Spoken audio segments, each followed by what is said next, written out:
Há uns dias nós estávamos conversando e algumas pessoas vieram me perguntar: Mônica, o que a gente sabe sobre esse novo vírus que está circulando ali na África Central, o Marburg? Aí eu convidei um amigo nosso, que vocês vão ver agora, que é o infectologista Dr. Fernando Chagas, falando com a gente ao vivo da Paraíba. Oi, Fernando, que saudade de você, obrigada por aceitar o convite, viu? Oi, Mônica, bom dia. Eu que agradeço mais uma vez por poder levar informação às pessoas, né? Que coisa boa a gente poder discutir e levar principalmente informações que deixem as pessoas mais tranquilas, com o coração mais tranquilo, tendo visto que a gente ainda está com muito medo, né? De tudo que a gente sofreu nos últimos 3 anos. Exatamente. E aí eu quero começar a nossa conversa te perguntando, Fernando, que vírus é esse? Onde é que ele está? De onde é que ele veio? Ele é primo do Ebola, né?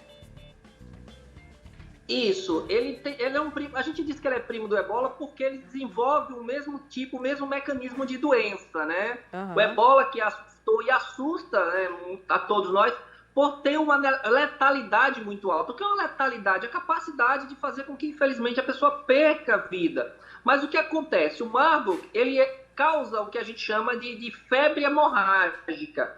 Calma aí, gente, que a gente estava falando sobre a dengue logo cedo e causa febre hemorrágica, mas são febres hemorrágicas diferentes, né? Uhum. A febre hemorrágica causada pelo Marburg, ele é capaz de levar a pessoa ao sangramento em 5, 7 dias após ter contato com o vírus e iniciar os sintomas.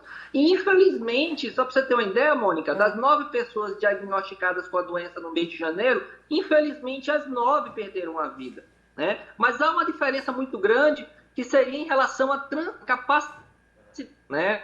Então, a nossa conexão com o Dr. Fernando, ela tá, você viu que está picotando? Eu vou pedir o seguinte, vou pedir para a nossa turma aqui, você viu que está picotando, né, pessoal? É isso, tecnologia é assim, né? Às vezes não ajuda muito não. Então, vamos fazer o seguinte, o pessoal vai reconectar com o Dr. Fernando, porque é importante a gente trazer informação a respeito desse vírus, né? O Marburg, que está circulando ali na África Central. Já voltou, Lujan? Oi, doutor Fernando, desculpa, agora sim, desculpa ter te interrompido, né? Então, você estava falando desse vírus, infelizmente ele tem uma taxa de letalidade muito alta, né? Exatamente, né? Ele chega a 90% de letalidade, mas a gente tem visto nesses últimos meses chegando a 100% de fato, que assusta. Mas tem um porém. A capacidade dele ser transmitido pessoa a pessoa é muito menor do que os outros vírus que a gente está acostumado, ainda bem, né? Tem que ter um contato pessoa a pessoa, porque ele é transmitido pelas secreções do corpo, né? Então, não é tão fácil a transmissibilidade. E tem um outro porém, Mônica. Quando o vírus ele é letal demais, ele não é passado à frente com tanta facilidade. Por quê? Porque não é muito bom para a evolução desse vírus que ele mate o hospedeiro. Então, geralmente, quando surgem surtos, a gente tende a controlar. E há uma probabilidade muito remota dele sair daquela região ali. E que possamos controlar logo, né, para tirar esse peso, esse medo do coração da gente. Exatamente. E como é feito, né? Assim, por exemplo, há vacinas, medicamentos, o que está sendo feito, principalmente para proteger essa região da África Central, né, doutor Fernando? Geralmente a gente trabalha com a questão do isolamento. Não existe um medicamento específico, infelizmente, e a gente não tem vacina. É um tipo de vírus que ele tem uma capacidade de fuga quando a gente toda vez pretende ou começa o desenvolvimento de vacinas. Então, assim como acontece com o Ebola, né? Então, é o tipo de vírus que ele é transmitido animal-pessoa e pessoa a pessoa. A gente tem que, na verdade, isolar as pessoas, tentar salvar a vida delas com medidas, né, de suporte avançado, evitar que elas passem à frente e sempre identificar os animais também e tentar isolá-los. Infelizmente, não tem outras medidas para vírus como estes, né? É por isso que são vírus que têm uma capacidade de despertar uma preocupação especial, da gente, de fato, evitar que apareçam novos surtos na questão da prevenção. É a máxima da prevenção, Mônica. A gente precisa colocar isso na cultura da gente, da cultura do povo brasileiro, que essas doenças elas são preventivas. Quando a gente tem um quadro gripal qualquer, por exemplo, a gente que está com sintoma usa a máscara para evitar passar à frente, né? Essas culturas de prevenção que nos protegem quando vírus assim tão assustadores aparecem, porque essa cultura de prevenção é que faz com que a gente consiga isolar rapidamente vírus dessa natureza, né? Para evitar que elas se proliferem mundo afora.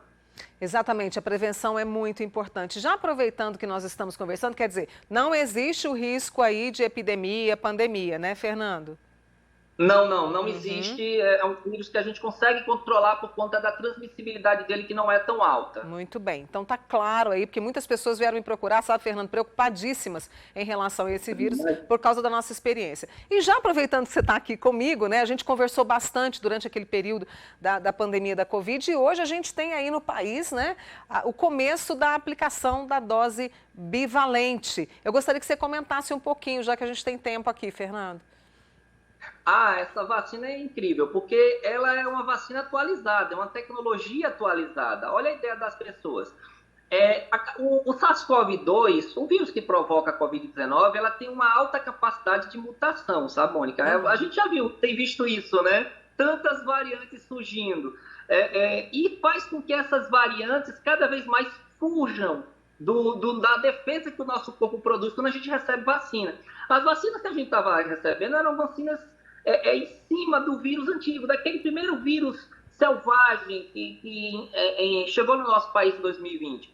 Então, o que essa vacina representa? Uma atualização. Ela tem um fragmento daquele vírus antigo, mas também tem fragmentos dessas variantes da Omicron, que é a atual variante que está circulando em maior quantidade no mundo todo.